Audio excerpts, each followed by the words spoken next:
Good evening. I'd like to begin by saying what a tremendous honor it is for me to be on this platform tonight. Pran Sahib was an extremely dear friend of my father's. And one of my earliest memories was a conversation I had with my father about Pran Uncle. I was watching a film and I remember the credits were going on, and as usual, like every film had, the credit was above all Pran.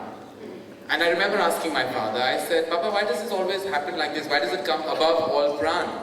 So he said, because Pran Sahib is truly above all, and not only in terms of acting, but also as a human being. And I looked at him and I said, oh, he's a good human being, but he bashes all the heroes up. So he said, well, the heroes can be quite naughty, Karan, and once in a while it's not too bad to give them a little beating.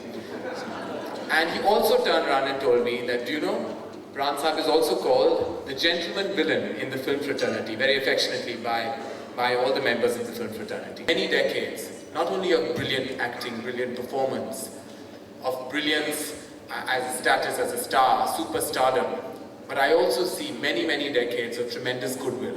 And that, I think, very, very few people can truly boast of. So, Pran Uncle, the word "and" always associated with your name truly, truly emphasizes the impact you've had on Indian celluloid. Thank you. I'd like to now begin the evening's proceedings by calling the publisher of the book, Mr. Ashok Chopra, please on stage to make the welcome address. Mr. Amitabh Bachchan, Mr. Pran Sahib, Mr. Bunny Rubin, Mr. Karan Johar, galaxy of eminent film personalities out here today, and distinguished guests. On behalf of HarperCollins Publishers India and Intercontinental The Grand, I want to know another human being in some ways better than he knew himself. Modern biographers have gone far are privately vulnerable. Hence, every biography becomes a voyage of discovery. Behind the mask of the film persona, a biography is that much more challenging as there is a great risk of the mask becoming the face itself. Despite these obvious difficulties, our list in India is strong and long. It ranges from the biographies of the legends of Indian cinema like Lata Mangeshkar. This list today, we are honored to add another biography, the life story of another legend of the Indian cinema, Mr. Yes, it was way back on 14th of June 1960, a date so clearly in my memory even today, that I was first taken to see a film, the very first of my life, and it was Raj Kapoor's Jis Desh Mein Ganga Behti Hai. The cinema hall was Rivoli in a small town of the day like Nargis, Vajantimala, Nimmi, Tanuja, Nuthan, Meena Kumari and Madhubala. I was falling hopelessly in love with Pran Sahib. I had never met him. I never did till this biography came around. But I saw in him over the decades different moods. He joined the ranks of Ravan or Duryodhan in the great Indian pantheon of evil. You have portrayed every possible role that every writer could have written.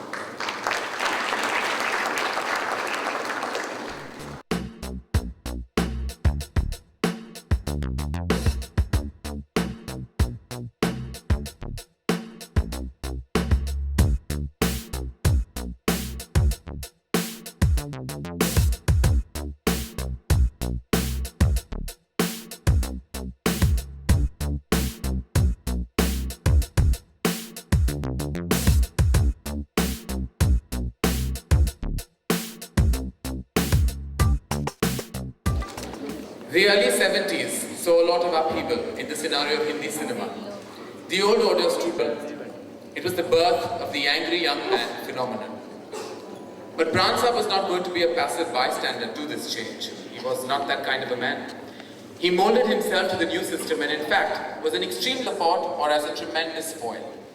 And therefore when Mr. Bachchan was glorified as the star of the millennium, it was but natural to call upon the living legend himself, Mr. Amitabh Bachchan, who has been such a tremendous and an integral part of Pran Sahib's illustrious career.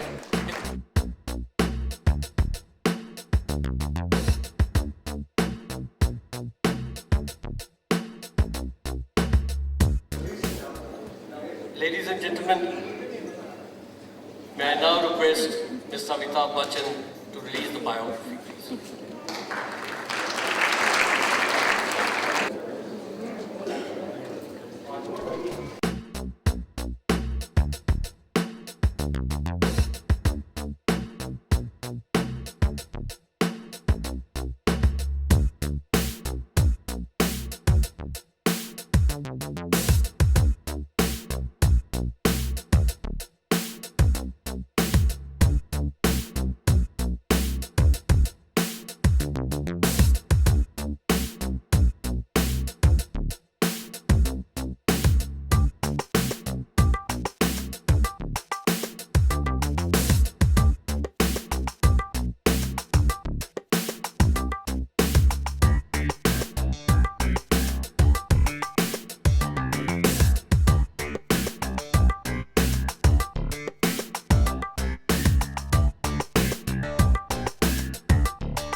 And it is Pran Saab's wish that you all join us on stage.